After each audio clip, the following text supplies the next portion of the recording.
There was a small village resting quietly in a wide valley, a place where the wind never stopped. People called it the Village of Wind because every evening, when the sun sank behind the hills, the wind carried a sound that felt almost human, like a sigh that had learned to sing. In that village lived a woman named Mara. She was in her 50s, gentle and kind, once known for her bright laughter that lit up the morning market. But years ago, a storm had taken her husband away. Her only son, unable to bear the silence that followed, left for a distant city and never came back. Since then, Mara no longer laughed. Every morning, she fetched water from the well and went home without a word.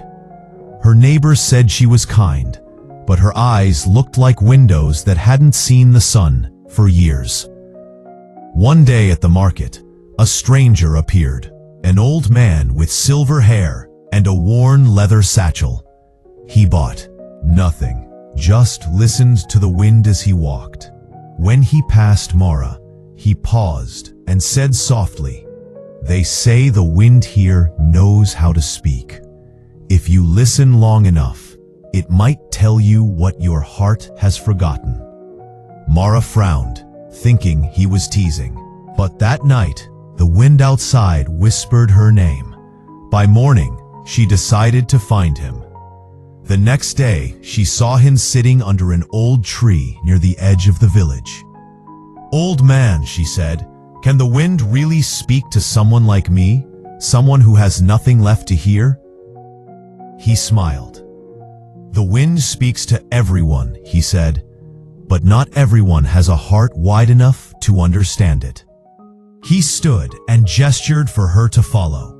They walked through tall grass until they reached a hilltop. There, among ancient stones, stood a glass cup filled with rainwater, clear and still under the morning sun. "This," the man said, "is the glass of wind. It once held the first rain of spring, pure and calm. But if even a single grain of dust falls in, the water turns cloudy at once."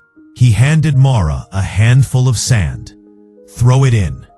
She did. The water turned milky white. Then he pointed toward a lake below, surrounded by reeds. "Now throw the same sand into the lake."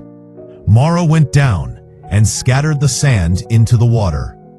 Nothing changed. The lake stayed clear, its surface rippling in the wind. When she returned, the old man asked, "Did the lake turn cloudy?" She shook her head. "That's because the lake is bigger than the sand," he said. "The wind always carries dust. It's what wind does. But if your heart is as small as this glass, one handful of pain will make it bitter. If your heart is as wide as the lake, the same pain will dissolve, and the water will still reflect the sky." Mara stood silently, watching the sunlight shimmer across the lake. The wind brushed her face, carrying a faint echo of her husband's laughter. Or maybe it was her heart remembering how to listen.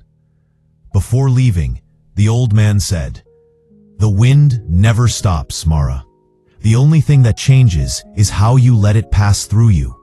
You can fight it, or you can let it play through your soul, like music through an open window." The next morning, the man was gone.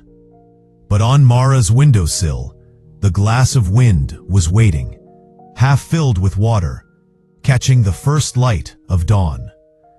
From that day on, she placed a glass of water by her window every morning. When the wind blew, she'd watch the ripples spread and smile. People in the village began to notice something strange. Whenever the wind passed by Mara's house, it no longer sounded like a sigh. It sounded like laughter, light and free. No one knew what had happened on the hill that day. They only knew that the woman who once carried storms in her heart had learned to let the wind sing again. If this story helped you in any way, please share it with others. Thank you.